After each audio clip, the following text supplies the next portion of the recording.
Riddle Shot 100. Vous le voyez beaucoup sur les réseaux sociaux et vous m'avez demandé de l'essayer. C'est ce que je fais et je vous fais aujourd'hui ma review. C'est quoi? Alors, c'est un sérum que vous allez appliquer sur pour nettoyer. À l'intérieur, vous avez de la silice qui forme des petits pics. Et ces petits pics, ils sont imprégnés en fait de dérivés de Centella asiatica qui vont passer sous la barrière cutanée et ensuite à l'intérieur de la peau permettre un apaisement et une réparation. Est-ce que c'est du micro-needling? Non, pas du tout. Là, on n'est pas en train de perforer la peau, on a juste un petit pic de silice qui veut aller un peu sous la peau et par sa partie un peu pointue, si vous voulez, va un peu plus facilement se glisser sous la barrière cutanée. D'ailleurs, on le ressent vraiment quand on applique le sérum. Également, vous avez de l'adénosine qui est un anti-âge. Vous allez avoir cet acide aminé à l'intérieur pour aider vos cellules et vous allez avoir du niacinamide pour l'éclat.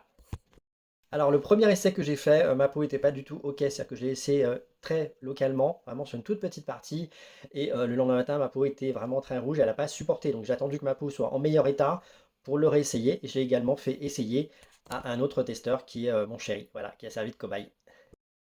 Alors sur nous, une fois que la peau était à nouveau normalisée, on l'a essayé en fait le matin comme sérum et c'est vrai que la sensation est très particulière, même si la version 100 est moins concentrée que les autres versions. On ressent quand même des petits picots, c'est assez particulier et en termes de bienfaits, je trouve que c'est un peu comme une essence hydratante, ça va apporter quelque chose de sympa, mais pas waouh, pas fabuleux. Et en tout cas, que ce soit sur moi ou sur mon chéri qui met quasiment aucun cosmétique, il n'y a pas eu de avant-après qui soit vraiment notable en tout cas en termes de bénéfices.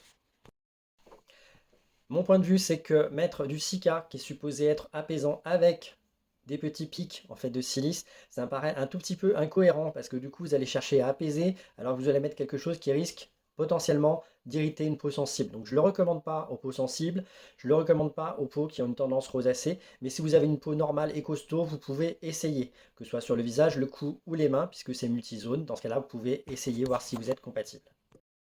Comme toujours, vous mettez vos questions en commentaire, moi j'ai toujours plaisir à vous répondre, hein. Et si jamais vous l'avez essayé, vous me dites ce que vous en pensez. C'est important d'avoir des reculs qui soient différents, puisqu'on a tous une peau unique. Et certains peuvent aimer, d'autres adorer, et puis parfois on n'est pas compatible, et c'est pas grave.